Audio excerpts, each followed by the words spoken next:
Algebra 1, lesson 115, is all about cubic functions and how to graph them. Honestly, this is going to be just like if you were to graph quadratic equations for the first time.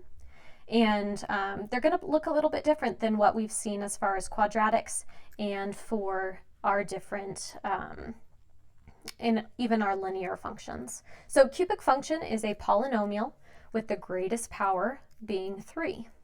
So let's just compare it. What does a linear function look like? Well, of course, it looks like a line. If I have an example, I would say, well, maybe that's my line. All right. What does a quadratic function look like? Its shape we call a parabola. And here's an example. If I had my quadratic, here's my parabola. It looks like a U shape, or if it were reflected, kind of like an N. What do you think a cubic function would look like? Well, it's not going to look like either of these. Actually, its shape is a little bit different. It's still a curve, like a parabola and like a rational function, but it could look something like this.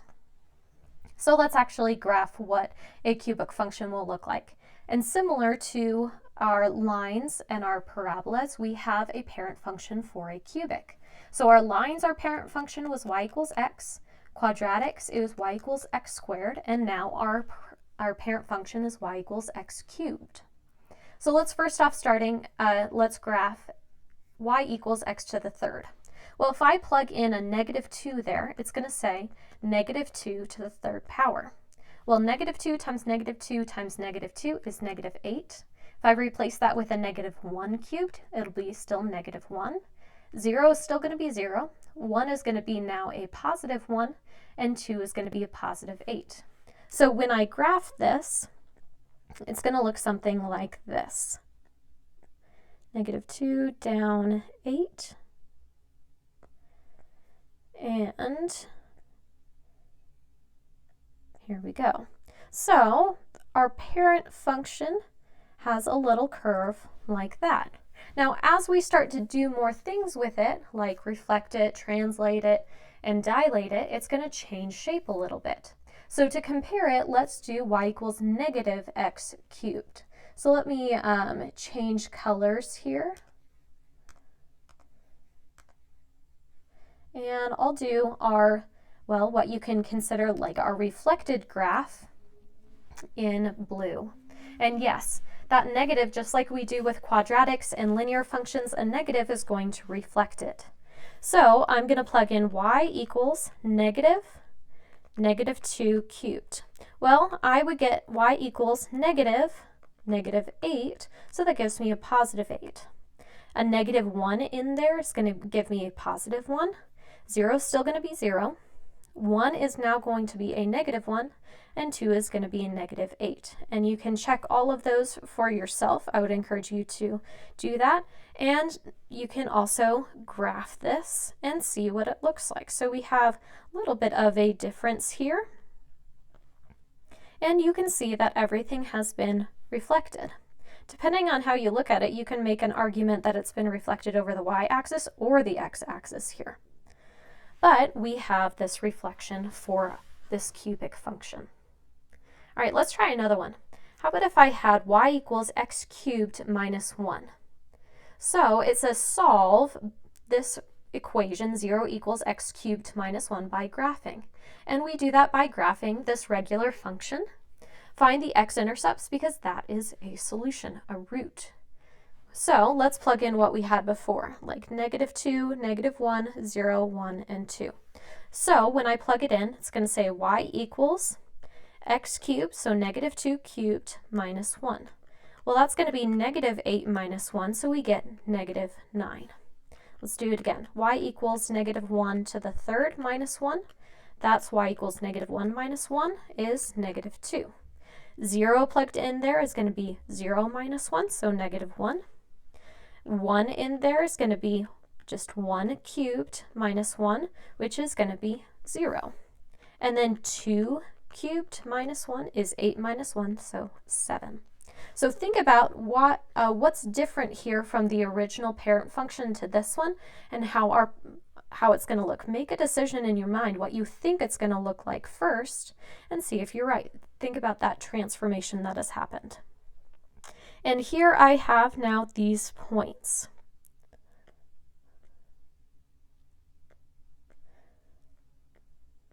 And now we have my graph. So what has happened to it?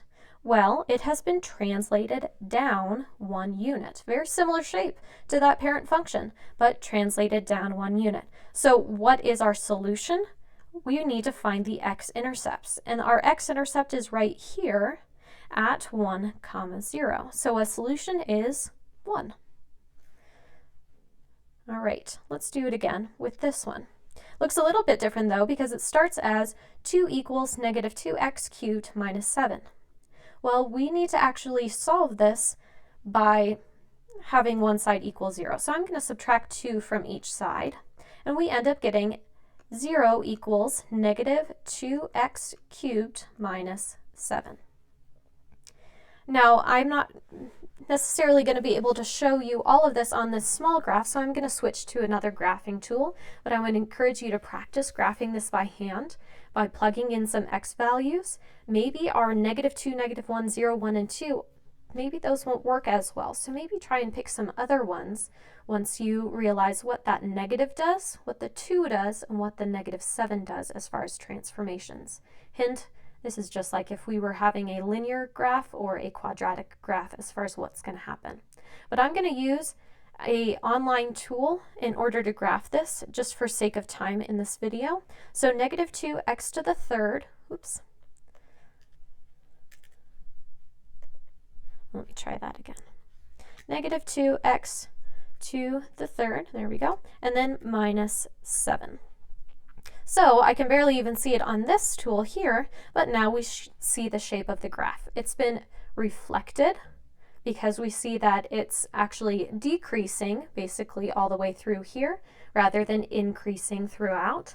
So that negative 2 has both reflected it, and the 2 part of it has stretched it out.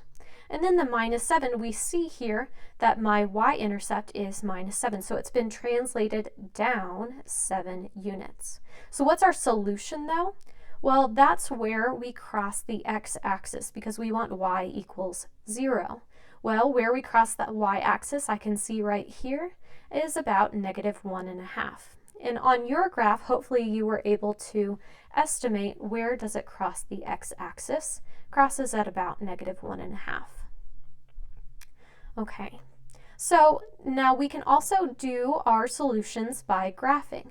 And you can use the same tools that we use in order to find the solutions for a quadratic. So if you've forgotten what those steps are, you can always go back to that lab and rewatch it to figure out how do we find our intercepts for a curve or a line even. So if you were given something like this and asked to graph it to find the solutions, you would first need to get it equal to 0. So in this case, I'm going to add 2x squared to each side so that I get my 0 equals 1/2 x cubed plus 2x squared minus 1. Now I would plug that into my calculator in the y equals function. It will give me a graph that I can then find those intersections. So you can go ahead and try that on your own with a graphing calculator. Once again, go back to that lab about finding intersection points for a quadratic or even intersection points of 2 lines. Very similar steps to what you would do with this cubic. Here's another one that you can try as well, and then we're going to just finish with one last example here, with more of a real-world example. So it says a cube of pure gold weighs 100 pounds. It would have a volume of about 143 cubic inches. Use a graphing calculator to estimate the side length of a 100-pound cube of gold. So what is the volume formula of a cube? Well, if I have a cube here, that means that I have all of the side lengths the same. In this case, I don't know what the side length is, so I'll represent it with s. To find the volume, I would multiply s by s by s. So v equals s cubed is our function. What should we use with v and s in our calculator? Well, we could represent v as our y, and s as our x variable. So we actually have the equation y equals x cubed. What you can do on your calculator, like I'm going to show you here, is use a trace function in order to find what side length would give me that volume of 143.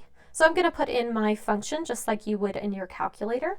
Make sure that when you do this, change your window values like we've done in other labs in order to make sure you have enough room for your y value to go up to 143. So I'm going to have to zoom out here quite a bit. On yours, it'll be changing the value of your window. And now that I see I'm close to my y value being 143, so that volume as 143, I'm going to look and see, well, what is the x value at 143? So y value is 143, and then let's see what it is about right there. Okay, so at about 143, I have a side length, that's my x value, of about 5.2. And you can do this on your calculator by tracing that value and actually just moving the cursor to y equals 143. Okay, or you can plug in some different actual x values to trace it in order to find closer and closer to that volume of 143. Well, that's how we would use cubic functions and a graphing calculator to solve a problem like this. And that's all the examples I have. Here's one more that you can try for yourself. Same type of situation, find that formula, plug it into your calculator and solve. But I hope this video has been helpful for your homework and for studying.